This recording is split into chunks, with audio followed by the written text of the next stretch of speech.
Welcome to episode 19 of the Extremely Non-Extreme podcast. I am the host, Quentin Wittrock. Today is our third podcast about policy issues. The first last month was a deep dive on tax policy. The second, 2 weeks ago, looked at business regulation.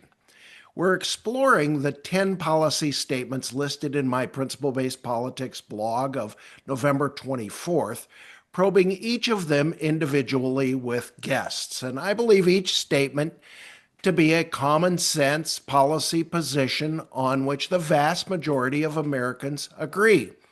The policy issue today relates to immigration and deportation. And my statement is this: the U.S. must control its borders with immigration and deportation based on merit under objective standards. My guest to discuss this timely topic of immigration control and deportation is Gary Russell. For those of you who are familiar with the program, you have heard Gary before.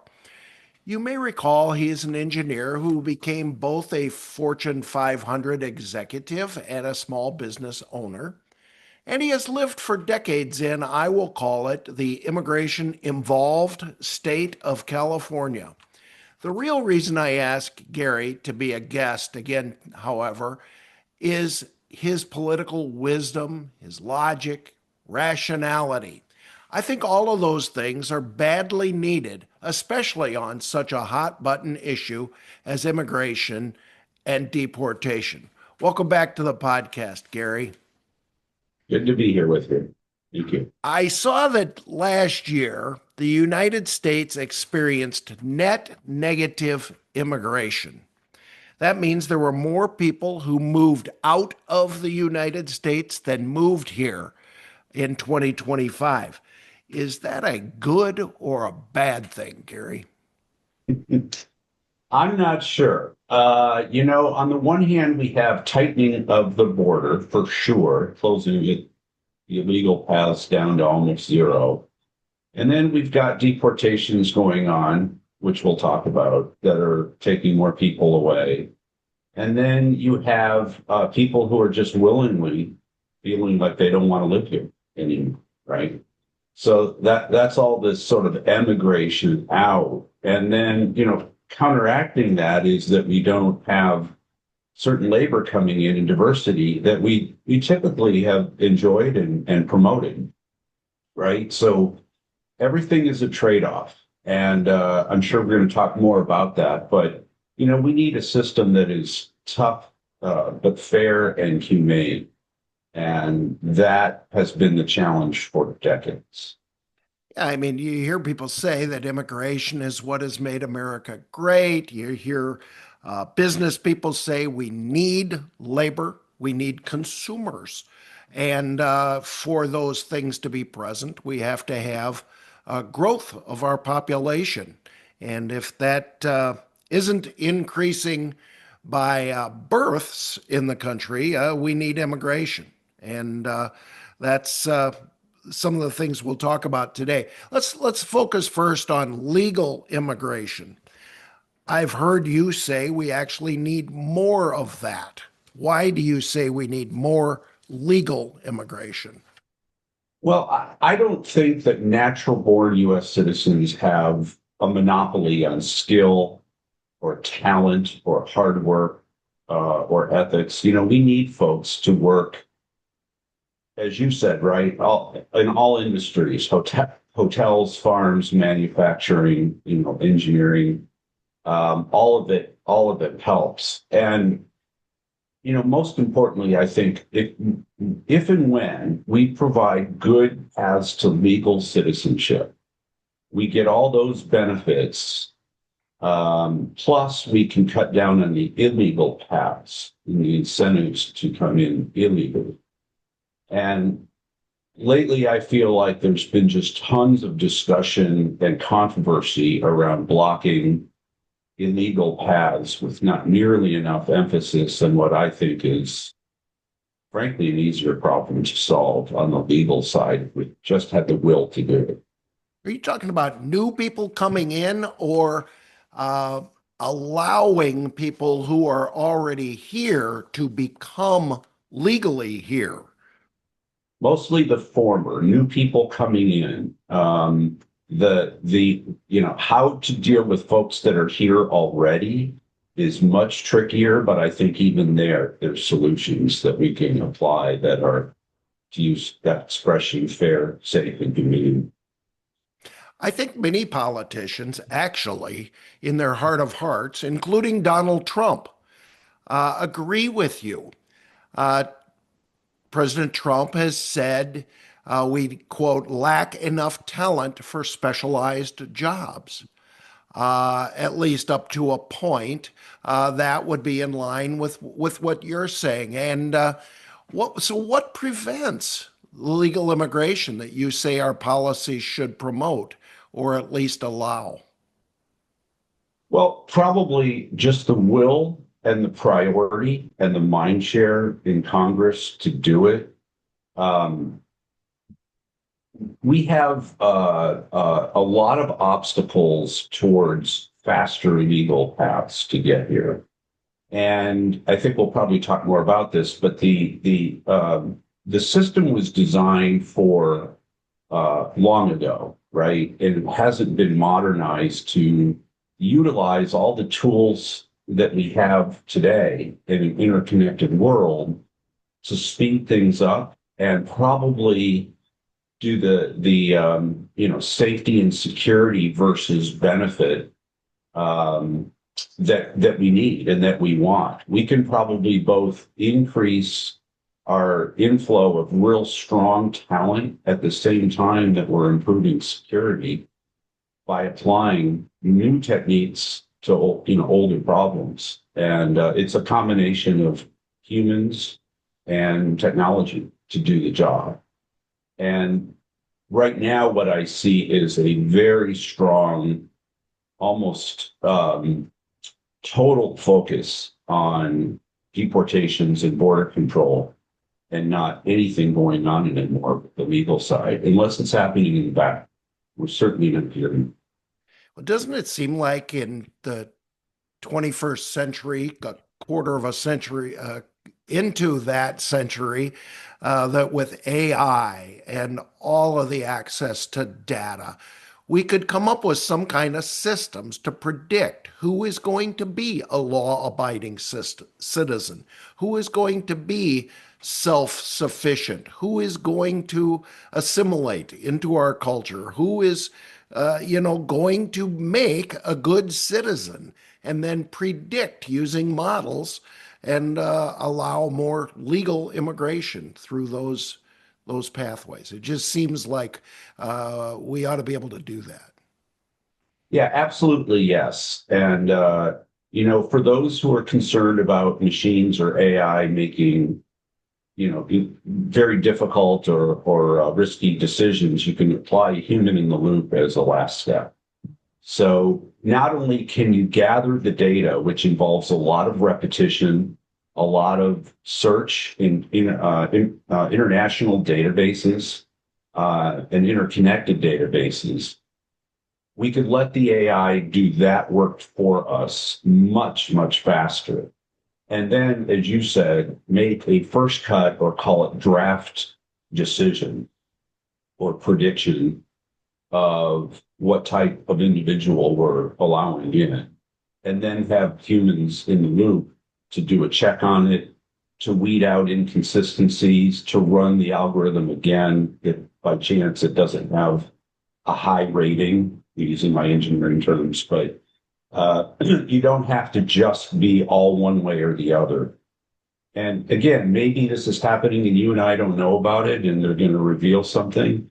But Trump's after a Nobel Peace Prize, right? And he's trying a myriad of different ways to get it. Arguably, he deserves it or not. But just imagine the accolades and the pride of accomplishment for somebody who could help fix this problem, which has been unfixable for the last 40 years. That's why I said if Congress and the executive branch had the will to do it, they could be shining heroes that I think would be worthy of a Nobel Prize if you could come to an agreement of how we're going to deal with this on both the legal side and the illegal side, and even have a decent way to handle the DACA folks that are here. You know, I think about when my grandpa came here and my other grandparents' parents came here. They went through Ellis Island, and the total screening process. I've been to Ellis Island. The total screening process amounted to a guy standing at a desk, shining a light in their eyes to look see if they had diphtheria or something, and if they had $25 or $5 or whatever they had to have, and come on in, and you're on your own, buddy. And that didn't work out too badly, quite frankly. It took a while for us to assimilate, but pretty soon we were assimilated, and I think it worked out pretty well for America, and I think it will again. So I'm with you, and that certainly would be worthy of a Nobel Peace Prize if we can come away with a way to make something like that happen, and happen even better, more safe, more secure, and more economically prosperous for all of us. Next, though, we can't ignore the issues that receive most of the attention, which is stopping the flow of illegal immigrants through America's southern border and the deportation of people who came here illegally. And I am speaking today from a suburb of Minneapolis, Minnesota, where has been ground zero of the deportation effort. I think first that even those of us who do not like the man would say that President Trump and his administration have restored order at the southern border. You live a lot closer to the southern border than I do, maybe less than 100 miles. Is that true? Yeah, I would say it's true, and but we have to go back to trade-offs. So one of my favorite journalists is Sarah Isber, was in the Trump administration in round one, and is now, I think, more of a conventional Republican, and she is famous for saying everything is a trade. I like to use the example, silly as it may be, of reducing deaths on freeways in the US. I think we really wanted to reduce deaths in the freeway, and that was really important. We could drop the speed limits down to 30 or 40 miles an hour, and then it would take a long time to get to where we want to go. So with that analogy in mind, I think we have to think about, where do we set the bar? So right now, we have set it at, we're going to close down the border, and we're going to remove a lot of people from the country. And that is moving the bar way to one side. It's like we're raising the speed limit to 100 miles an hour, and people who voted for it said, wait a second, I wanted to go a little faster. I wanted you to raise the speed limit a little, but you have pressed the metal, pressed the accelerator to the floor.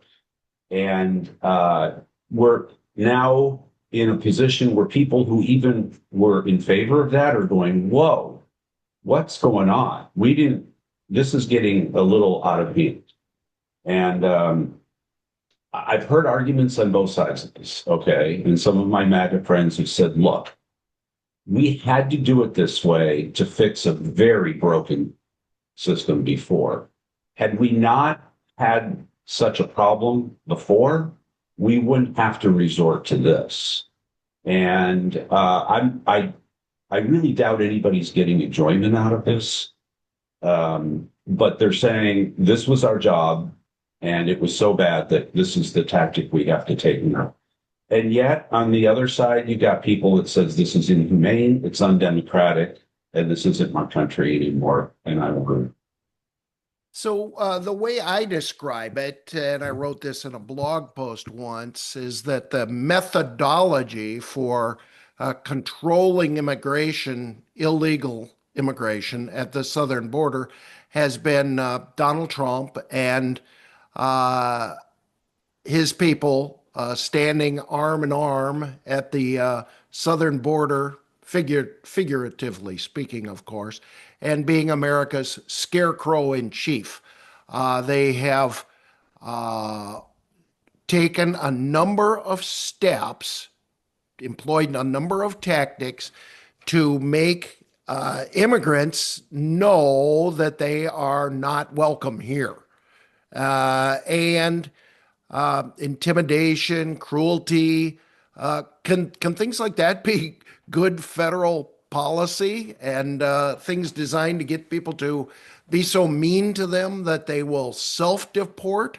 Can things like that be good federal policy, or what do you think about the way we are going about not only controlling, stopping immigration at the southern border? Yeah, well, for a minute there, I thought you were going to ask, is it effective first? Yeah, it is. It's very effective, right? If you scare people so much, it's like having a wall, right? Is it the right policy is a different question. And it's, again, a trade-off of humanity.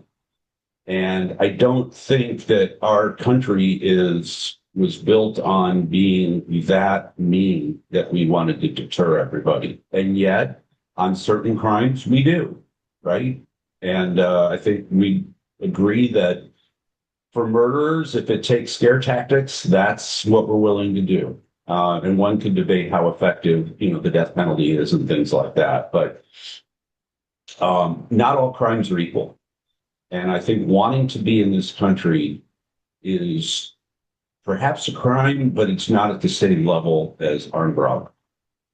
And therein lies the trade-off and the sort of edge discussions that I often hear, right? And I doubt very much that Republicans or MAGA folks are inhumane and don't care about Black and brown people and don't want them in the country. And I doubt that left-leaning folks want mayhem, chaos, and let everybody in regardless.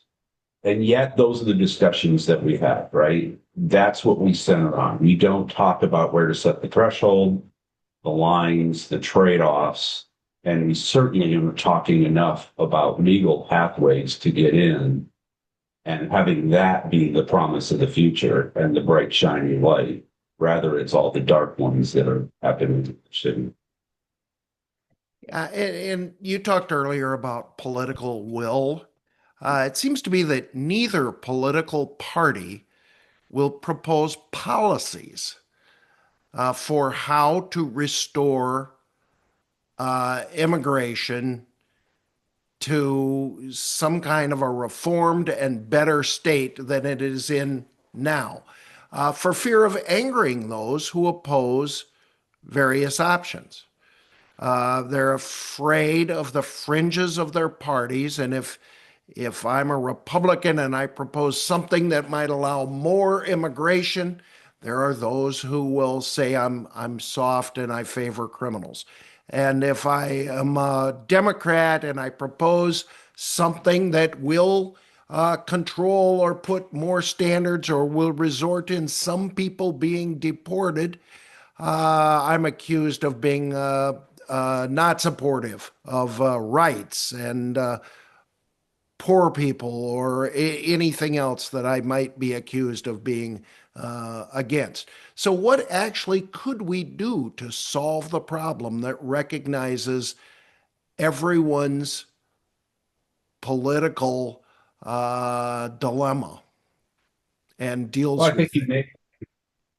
you nailed it. I mean, with the I'm afraid of the fringes of the party, and one can say the same thing about Social Security and Medicare, right? We know something needs to be done. Neither side wants to take the initiative to take the benefits away that arguably should have been there in the first place or not, right? Now we're here. Now taking them away is really difficult. Just look at the healthcare, subsidies in the Affordable Care Act. What I would love to see, I think, is a reformation of the Gang of Eight, I think it was called, Yeah. that even Rubio was on. And I think we were onto something there, but it didn't get to finish, right? And, something like 12 respected folks from Congress that represented sort of a left, right, and center kind of approach that was chartered by leadership. In this case, it would be a president who said, get this done, right? And I mean, even if he says, I want the Nobel Prize out of this, get this done so I can look like a hero to the American people that we fixed the long-standing problem, right? And to me, if you want to tighten up the border in parallel, fine. You know, the walk and chew gum thing, I think we can do both. And it'll take some of the pressure and the emphasis off ICE, I think, some, because we'll have this other path in work and get excited about. And again, that comes down to will and what message you want to send. Right now, what I see is a message of fear and intimidation in the country and across the world. And its effectiveness can be debated, but that's where our current policies are at, right? Venezuela, Greenland, everywhere. But if it was one of more positive and optimism and that we're working just as hard on that, I think it could lower the temperature and I think it could get done. I see no reason why it couldn't get done if we could break the barrier that you described. I wrote a blog post once about how immigration policy has been boiled down to three-word phrases, and people throw them around. And the one thrown around the most in past elections has been build the wall, build the wall. And I haven't heard anything about building the wall lately. Is a wall part of the solution here long term? You know, there's the wall physically, and then there's the equivalent of the wall of the scarecrow thing that you mentioned. We effectively have a wall right now. And I suspect that there are some analysts at work in Washington who are looking at what is the most cost-effective way to achieve the outcome of deterrence. Is it a physical wall or is it more ICE agents rounding people up? And literally go through the math of which is better. You're right. We haven't heard from it in a while because it has been overtaken by other forms of slowing to a crawl, the infiltration, if you want to use that word, right? So maybe when we get finished with this chapter that we're in right now, they'll discuss the wall, and even the left, the Democrats, right, who are resisting this in 2015, 16 will go, can we just please build a wall? That's interesting. Another thing I haven't heard much about is DACA, the so-called dreamers. And these people are a group of, I believe, around 670,000 people who were born before 2007, and they were brought to America illegally as children. So they weren't born here, they don't have birthright citizenship, and they're now adults. And they remain in limbo. I think their average age is about 30. And I don't believe Congress has reached an agreement, and certainly a bill hasn't been passed, on whether they should be allowed to stay. What kind of a policy would work on the dreamers? Is this part of the commission gang Yeah, of 8 or 12 that you talked about?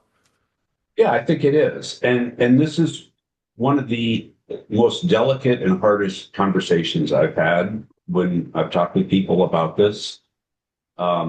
Most, even the staunchest of border,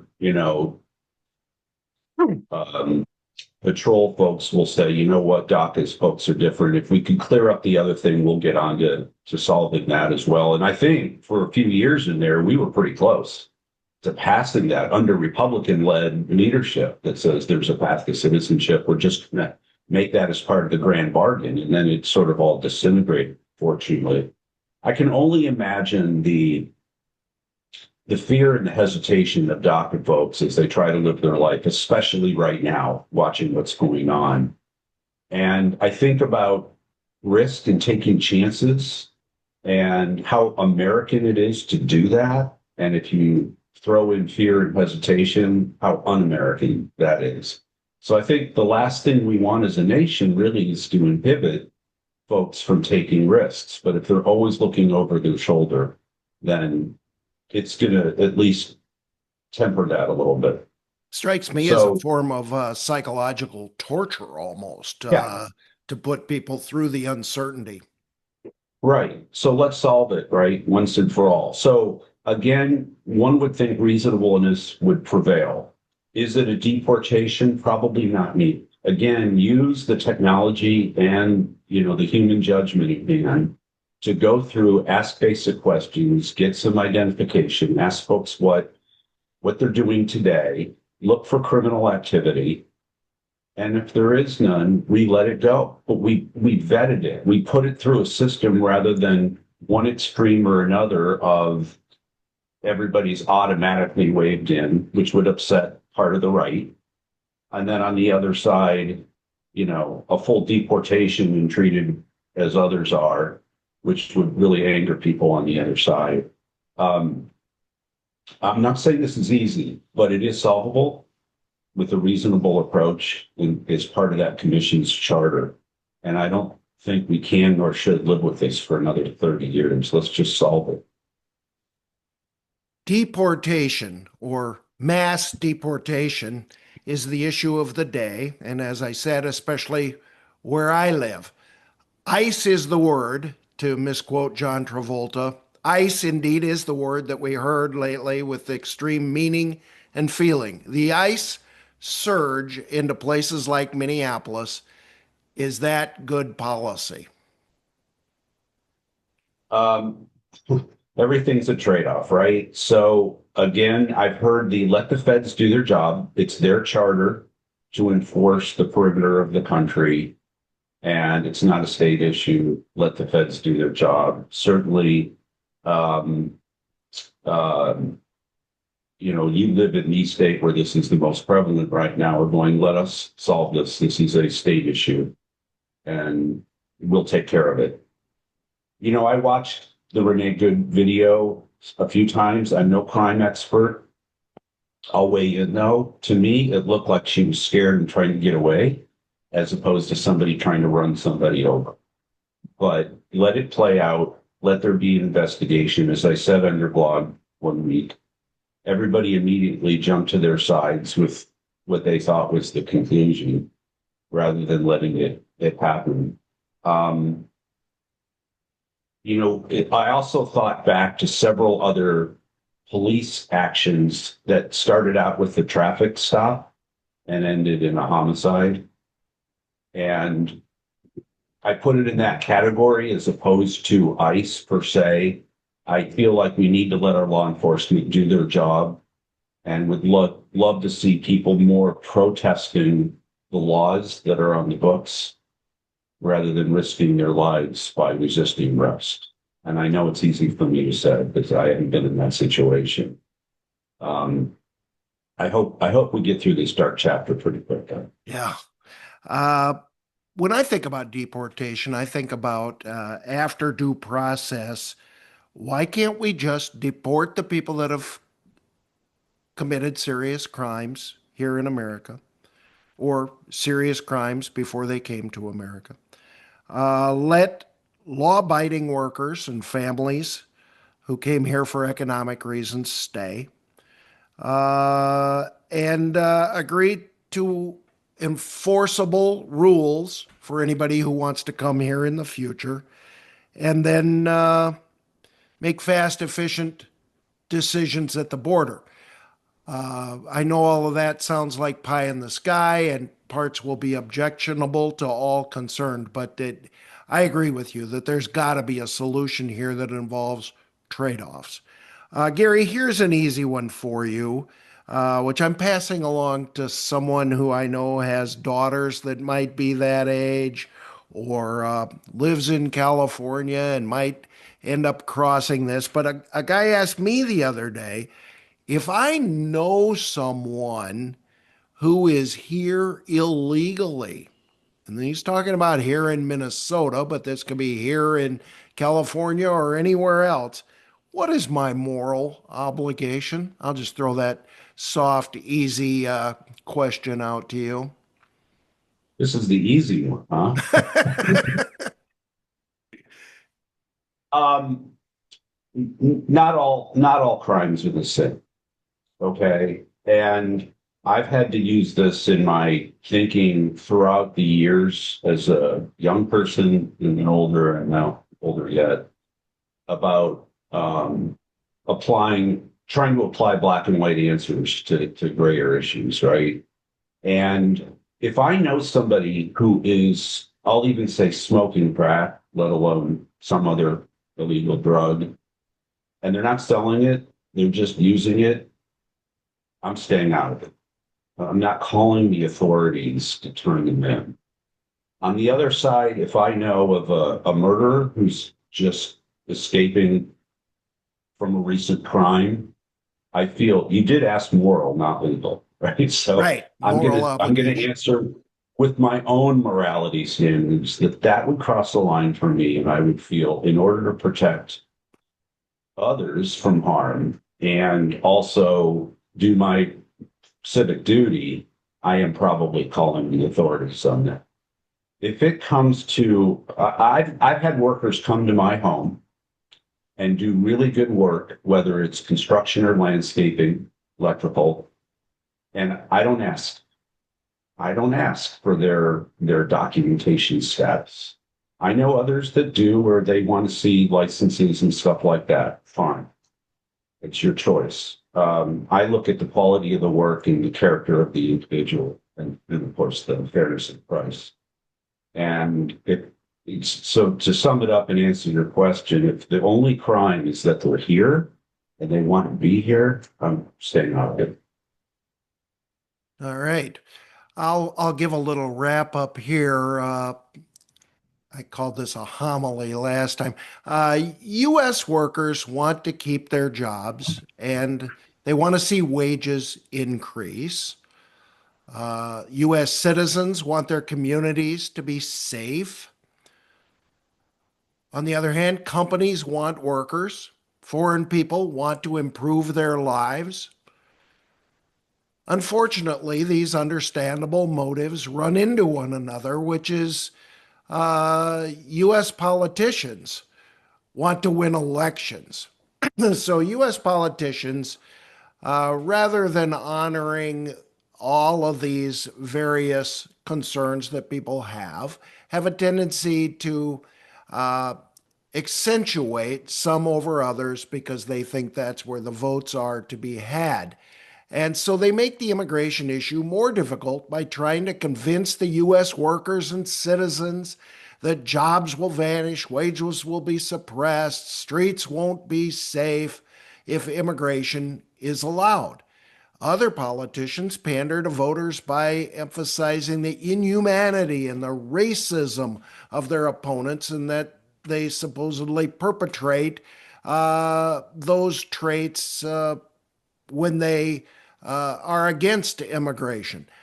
And Gary, I just appreciate the wisdom you bring to the situation that tells me that there are balances, there are trade offs, and that politicians should set aside their own desire to be elected and to divide our country in order to improve their election chances and actually solve this problem. If we could get somebody like you in office that could lead the way, that would be a wonderful thing. So I thank you for your input today. It's always great. I'm sure I'll ask you to come back on again about another issue. I don't think there will be any issue that'll be tougher than this one, though. So thank you, Gary. For those of you who have watched this and would like to subscribe, you can find the Extremely Non Extreme podcast. You can sign up for it. I'll send you links. If you sign up on my website, principlebasedpolitics.org. And we will look forward to seeing you all again next time. Thank you.